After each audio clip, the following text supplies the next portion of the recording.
bon lii bu fekkee ministre bi lire naa ko sant crise ñu ngi ci crise institutionnelle. Ah bon? Si l'exécutif, oui, par le biais du ministre de la Justice, waaw, garde des Sceaux, par la communication du ministère, waaw, dit qu'il faut que ñu def une large concertation. c'est ñoom ñu bañ y a une crise. Mais lépp lu ko indi mooy c'est les avant-projets. Parce que nous on avait dit qu'à l'époque après dialogue dañu war a mettre benn commission de suivi. donc ça a été débat. ci dialogue oui dafa war a nekk de chaque dialogue. waaw de 1974 76 lañ njëkk a def 78 92. 98 2004 2005 préparation des élections ba ci dernier dialogue boo xam ne avec Macky Sall en 2023 dafa daan am lu ñu naan comité de suivi moom moo doon jël d'abord li ñu naan synthèse yu ñu doon def ak tamit les avant bu ñu présenter président le document. comité de suivi boobu nag moom moo doon def relecture. si li ñu doon waxtaan ci dialogue bi yëpp. exactement léegi nag bu ñu paree foofu nag si dañuy jox loolu au président. président bi préparé ko mu nekk projet de loi mu dem à l'Assemblée mais dañ ko raté li ñu ko raté mooy d'abord il y a 2 dialogues benn bi dañ ko defoon sur la justice parce que nous n'avons pas de problème de justice. Tous les pays il y a des certaines choses yoo xam ne da nga koy joñanti parce que lors des élections présidentielles de 2024 conseil constitutionnel am na taxaw bi mu taxaw te fexe nañ ba ñoom ba organiser fi avec tout lépp luy wër mbirum élection justice ak yëpp. ba en passant par le biais du ministère en charge des élections ba organiser des élections libres et transparentes ba installer le président bi ñu ñëwee waruñu koon laal bi ñu ko laalee question yooyu nag moo leen dab parce que dañu laal leen loo xam ne amuñu si woon maîtrise parce que boo doogee accès au pouvoir looy njëkk a def mooy yenn question fondamentales yi da ngay bàyyi mu nekk en cours nga chargé benn mission pour ñu étudier la. te y avait une réforme et aussi Pastef ñoo dàq dédire ak tamit wax loo xam ne ci àdduna. boo leen di déglu sax da ngay am gàcce. ah bon? c'est eux qui avaient parlé du système. boo demee si proposition bi ñu def ñoom. proposition pour def la révision du conseil. ils ont cité les assises nationales. ku def assises yi c'est le système. la réforme des institutions en 2013. c'était ci la bëgg transparence ak yooyu. pour dogguma la. mais juste pour rafraîchir mémoire internaute yu ñuy seetaan après ñu dikk ci sa décryptage bi. par rapport à la révision constitutionnelle bu 2026 bi. bokk na ci 10 principales réformes institutionnelles. bi ci njëkk mooy création d'une cour constitutionnelle. Remplace le Conseil constitutionnel, 9 membres dont 3 proposés par l'Assemblée nationale. Exception d'inconstitutionnalité, c'est-à-dire un citoyen pourra contester une loi devant la Cour constitutionnelle. Fin du président chef de parti. Mu mel ni le président ne pourra plus diriger un parti politique ou une coalition. Premier ministre renforcé, la politique de la nation est définie en concertation avec le Premier ministre. Assemblée nationale renforcée, pouvoir d'enquête et d'audition élargi, peut entendre toute personne utile dans les commissions. Vote de résolution parlementaire, l'Assemblée nationale pourra adopter des résolutions officielles. Transition présidentielle encadrée, limitation des grands contrats, emprunts et concessions entre l'élection et l'investiture. 8e bi mu di opposition reconnue, droit constitutionnel pour les partis d'opposition de s'opposer à la politique du gouvernement. Intérim présidentiel clarifié, rôle renforcé du président de l'Assemblée nationale en cas de vacance du pouvoir. ñu jeexalee ko ak initiative des lois élargies mu di le premier ministre pourra également initier des projets de loi mais ndax Pastef dédire na boppam lii defe naa ni njëriñal ñëpp la de. non attends xam nga tey. non si parce que non si ils ont dit. xam nga ñoom. en commençant. boo demee si proposition de loi bi ñu def. pour la révision du conseil constitutionnel. ils ont fait appel aux assises nationales. Ils ont fait appel à la réforme des institutions de 2013. Donc ñëw sur code transparent. Il faut faire attention, le Premier ministre n'est pas élu. Il est nommé. Quels sont les pouvoirs ku ñu nommé? C'est-à-dire que moo tax man leen booy def certes tout le monde avait dit que nous avons un présidentiel fort, très fort. Maintenant lépp loo gis ci àdduna dafay laaj concerté wu pour trouver des solutions. Si on ne fait pas de concertation tey jii nga ñëw indi lii mais demain il peut amener des catastrophes, des dualités au sommet de l'État. Maintenant si vous dites que le Premier ministre supposons ko nga dindi ci article 57 de la Constitution tu donnes des prérogatives au Premier ministre mu nommer des postes civils supposons. Le président mun na nekk en amont avec le Premier ministre. Nous ne sommes pas en France sax loolu en fait c'est le président qui nomme. mais la politique de la nation est définie par le premier ministre et ñun dañoo hérité wu si lu ñu naan le régime de la 5e République française. mu war a am ay corrections. En 2001 on croyait que Abdoulaye Wade def na ci ay yenn corrections yi. mais toujours le syndrome de ñoom ils ont souligné même le syndrome de Mamadou Dia. c'est incohérent. bu amee dualité entre l'Assemblée nationale et l'exécutif mais syndrome bu Mamadou Dia day ñëwaat parce que le président de l'Assemblée est le numéro 2 du pouvoir. Le président de la République est numéro 1. bu cacophonie amee. Le président de l'Assemblée dit que il est plus fort si le premier ministre est issu de l'Assemblée nationale. L'exécutif se réclame. du indiwaat yeneen coow du indiwaat des crises profondes. c'est-à-dire que li indi lii lépp mooy nee naa leen mooy ñàkk xam yàkkamti. Le PASTEF travaille pour Ousmane Sonko. ah bon. bu ngeen xoolee moi je dis que dama ne leen réforme yi. dans les 4 avant-projets bu ngeen demee ci 4 avant-projets bi. am na ay prérogatives yoo xam ne ñoom jël nañ ko dañoo tibb ci 4 avant-projets yi lañ kon ñu defoon rek L29 ak L30 fa leen tibbee waat ñëw njëkkante ñoom dañuy njëkkante rek. ok parce que boo gisee suñu xel xaw ci ñaaw mooy. ni Ousmane Sonko duggee Assemblée nationale. mu dugg ñu bëgg a précipiter def ay réformes. on sait très bien que l'article 103 de la Constitution du Sénégal may na. Les 3/5 des députés mën nañoo déposer benn proposition de loi pour des réformes sur la constitution ak yooyu. mën nañ ko mais pourquoi cette précipitation et pourtant ils ont le pouvoir entre deux moo tax man la dafa am benn affaire boo xam ne dafay raam nit ñi wax ko il y a une crise anguille sous roche quoi. en guise de roche non il y a une crise institutionnelle. Maintenant pour éviter cette crise mooy il faut que ñu wax ak le groupe parlementaire Pastef les Patriotes. lan ngeen bëgg wax groupe parlementaire Pastef parce que ku mel ni ministre de la justice moom jàpp na ni nañu gën a yaatal concertation. non ñoom gisatuñu le peuple sénégalais bi leen élire. ñoom Pastef li mu bëgg lan moo ciy gàllankoor wala lan moo ciy nar a indi jafe-jafe wala da ngeen a gisul seen bopp. non il veut imposer dafa am lu ngeen di ragal wala Djibril. non amul looy ragal. il faut imposer benn dictature boo xam ne au perchoir de l'Assemblée nationale. te c'est inadmissible pour une république boo xam ne comme Sénégal ça peut créer des tensions yoo xam ne li ñuy bañ ci crise institutionnelle yi am si yeneen pays surtout dans le réforme booy dem tamit si li ñu naan le processus électoral mun na fi am te ñaanuñu ko am na ñenn ñoo xam ne ñu ngi suñu wet pays yi jéem a def lii changer ses constitutions sans concertation fu ñuy sombre ji mooy des coups d'état te ñaanuñu ko yàlla. ok la Guinée tu as vu ce que Baka Alpha bëggee. fa mujj ji. le Mali de même chose.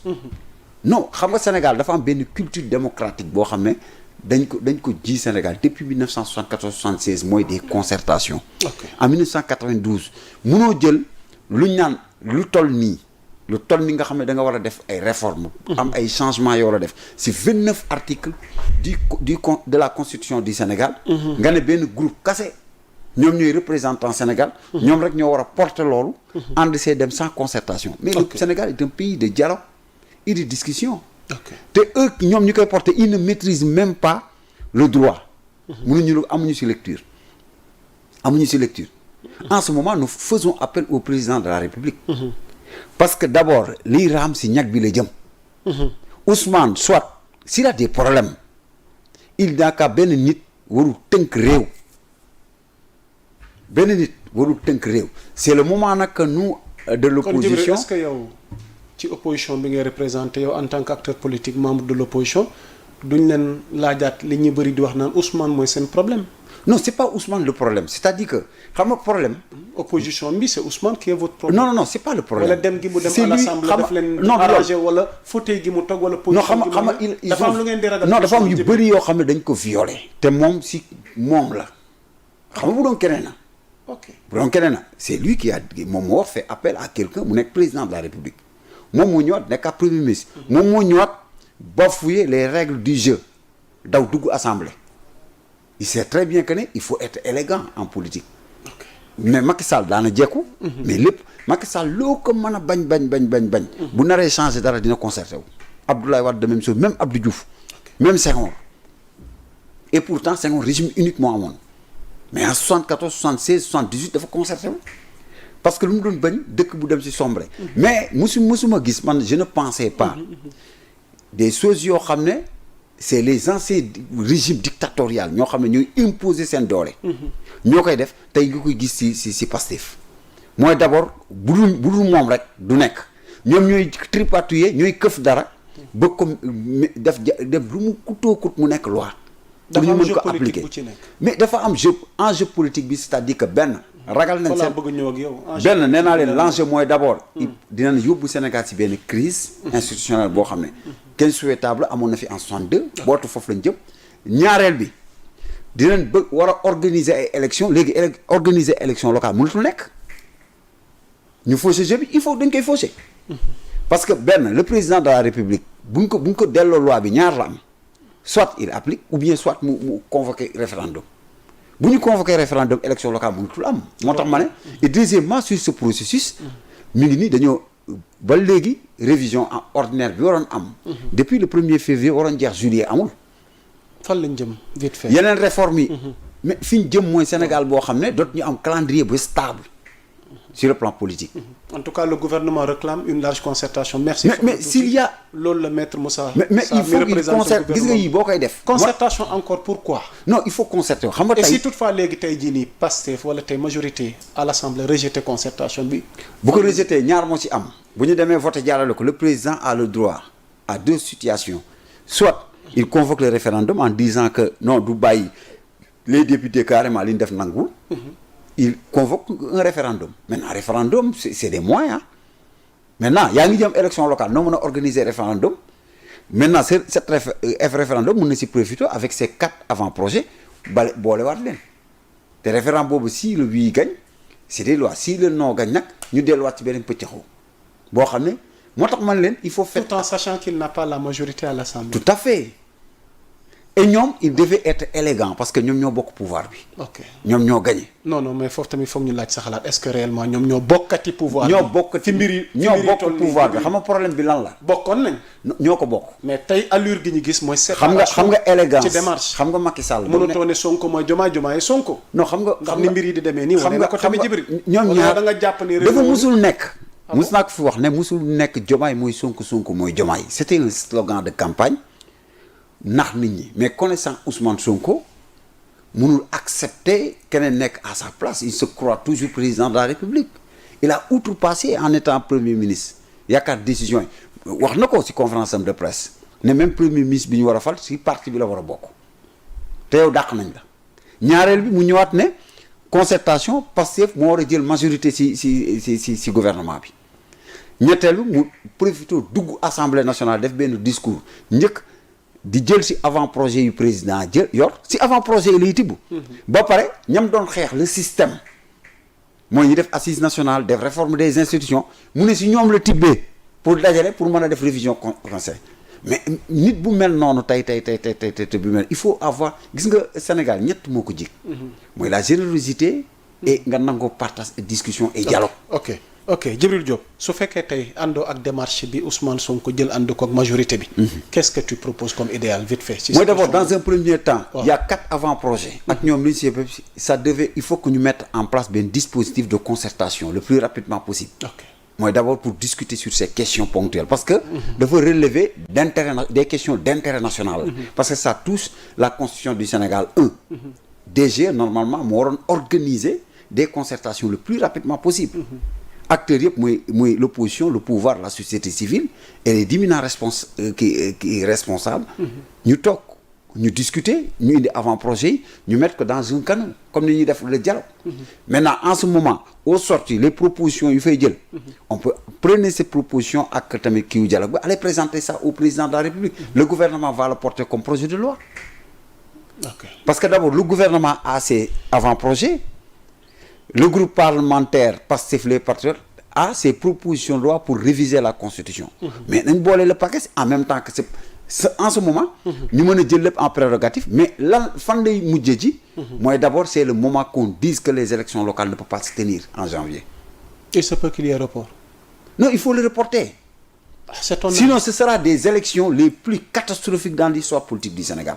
mais du si réforme bii rek de. mais l'acte 4 de la décentralisation il y a pas de concertation.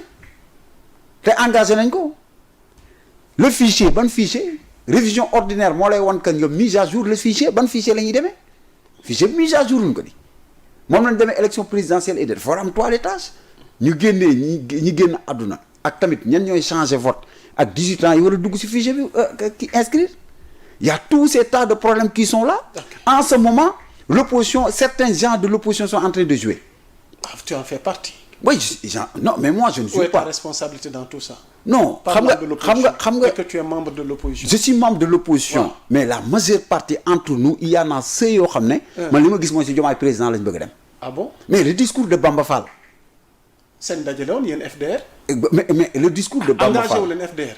mais ça ne m'engage pas. C'était au nom du FDR. mais ça ne m'engage pas. Ah, tu es membre du FDR. mais ça ne m'engage pas. Alors, comment comprendre le discours ça ne de m'engage Bamba à la pas. position Comment du se fait-il que Waaw. les gens avaient dit que maire boo ko fekk c'est moo war a njëkk a wax mu tëj tàllal loxo le président de la République loolu opposition lu xew. nañ ko laaj. Omar Sarr est responsable Ok. parce qu'il est le coordinateur il est responsable d'abord une opposition boo xam ne heure bi waroon na fekk l'opposition am na daje yoo xam ne day jot. Est-ce que mais la mobilisation xam nga fan la war a njëkkee. observateur yi nee nañ dafa mel da ngeen raté virage bi yéen opposition bi. non xam nga parce que lu ñu leen waxal yéen la. non xam nga dafa mel ni yéen dañ leen a réduire à votre plus simple expression. non du loolu c'est-à-dire que. lu xew moi j'ai dit que ni dafa toll fenn foo xam ne opposition bi waratul doon benn opposition de salon waratul doon benn opposition boo xam ne c'est toujours les mêmes. bu ngeen demee ba Aïssata Tall Sall jigéen moo leen di wax ni wàcc leen sur le terrain dañu war a dëggal suñu bopp. non ça pose problème. maa ngi koy saluer de passage ak yooyu yëpp. waaw jàmbaar la mais moom it am na lu ñu koy alibi li tax dugalul L29 L30 en tant que présidente du groupe parlementaire de l'opposition dugalul recours foofu. lu tax. nañ ko poser question. loo ci xam yow. C'était pour défendre la candidature de Macky Sall ou pas? Parce que ñii sañ nañ lu nekk. On ne joue pas avec le Pastef ku yaakaar ni Pastef li ñuy def nii sa intérêt la si opposition bi yaa ngi nax sa bopp.